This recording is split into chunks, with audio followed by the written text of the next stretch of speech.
Bonjour friends, and happy French Friday to you. My husband and I decided that we needed to build a shed on our new property for extra storage space. So we would need to decide what it would look like, what colors we wanted to do, etc. And we took our inspiration from the Carmel cottages in California. The builder and designer Hugh Comstock built this particular cottage in 1924, and he took his inspiration from European cottages. Our youngest son is very talented in doing 3D animation, and so we thought we would have him do a 3D drawing of what we wanted the shed to look like. We were happy with how the drawing turned out. It was a little bit darker in color than what we were going to go with, so we needed to submit samples, color samples of the paint and the roof and everything that we were going to use on this project. And so once everything was submitted, we waited for approval, and then we were ready to get started with this building project. Our son-in-law was able to help out one day, and then our two sons also helped my husband throughout the whole project. And you'll mainly just see our youngest son here in the photos because our oldest son was actually taking a lot of the pictures for me of the progress that was going on outside, because I was inside working on projects while they were outside working on this big project. We're so grateful for the boys' help on this project, but I also think that it's so good for the boys to learn from a building expert on how to do projects like this, and to be able to learn these skills from someone like my husband, who has had years of experience in building and in the construction business. My husband and I have been talking, and we're trying to decide if we should use the shed for his tools or if I should use it for my seasonal decor and my online shop inventory. So he thinks that it's going to turn out so cute that I'm going to want it. But I think between you and me, I think he secretively wants the garage. But that's okay because it is turning out so cute that I want it. Now my husband is going to seal the deal here because he knows I'm a sucker for a rounded top door. He's going to be building a 3-foot wide door. And for exterior projects, my husband likes to use this Titebond Ultimate Wood Glue. Okay, so Mr. French Farmhouse says that step 3 is identify the direction of the end grain. You want the grain to oppose each other to help keep your panel straight, just so that it does not bow. The arrows are demonstrating that right here. My husband is using this beautiful red wood that he already had on hand. I'm just going to walk you through the process of my husband building the door in case you want to do a DIY project like this yourself. Step 4, mark the face of your panel in preparation for gluing. The next steps will show why. Step 5, tip each board up on the edge the same direction, leaving the last board face down. Step 6, apply the glue generously. Smooth out the bead. You want the glue to ooze out when you clamp it together. Step 7, you want to lay all your pieces back down flat and line up the lines made prior to gluing up.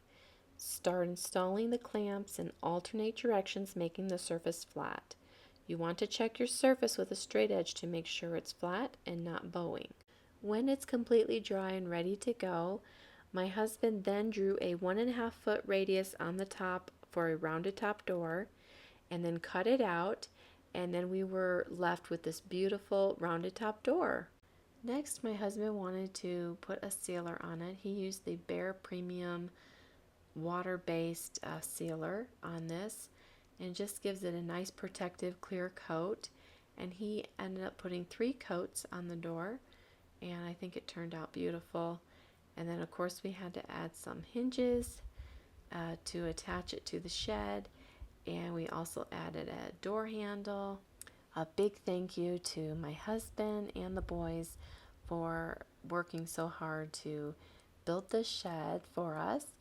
And my husband also installed this nice solar light above the door, so it lights up in the evening so nice, and it also has a motion sensor on it as well.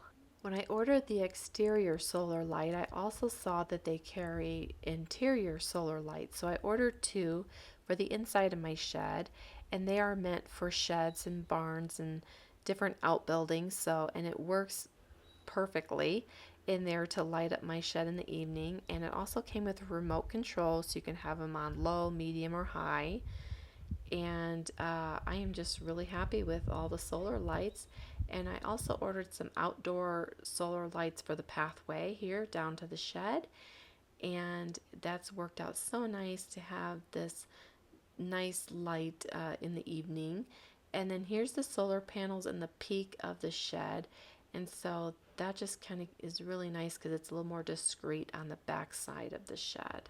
We still have some finishing touches to add to the shed. One of the things we still need to add is a small window with diamond shaped window panes and a window box underneath for flowers. And we still need to add a nice pathway leading to the shed, maybe using some stepping stones and some pretty landscaping too. We are so happy though with how the shed has turned out. We love the European storybook cottage architecture, and the setting is perfect and magical in the forest. It's also so peaceful and serene here as well.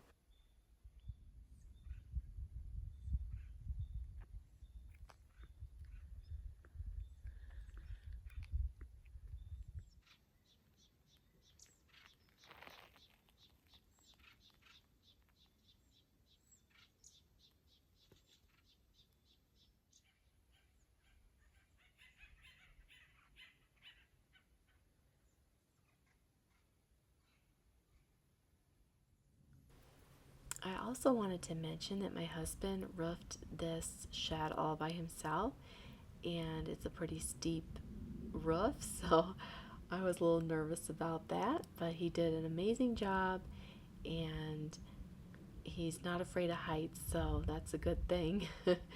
And I wanted to also say, just please excuse our building materials. We left some of the roofing materials still out by the shed, so if you're wondering what that is on the ground, that's what that is.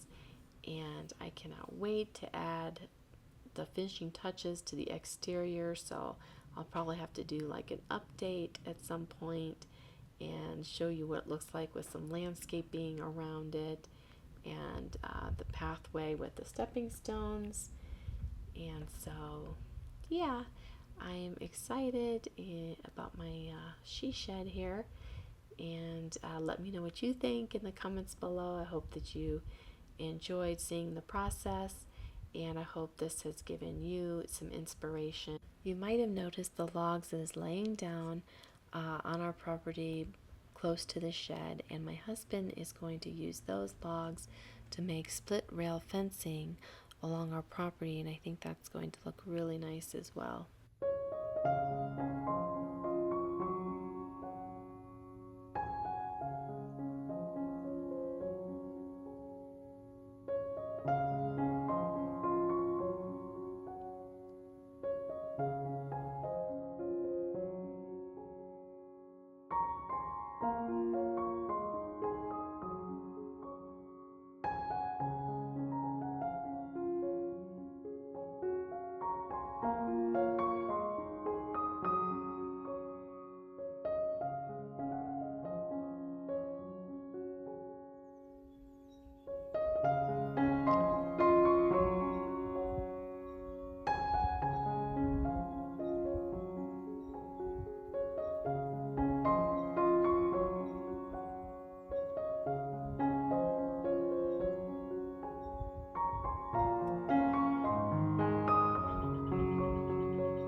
Thank you so much for watching, and don't forget to subscribe so that you do not miss out on any of our projects here in California, and also our projects on our property in France too.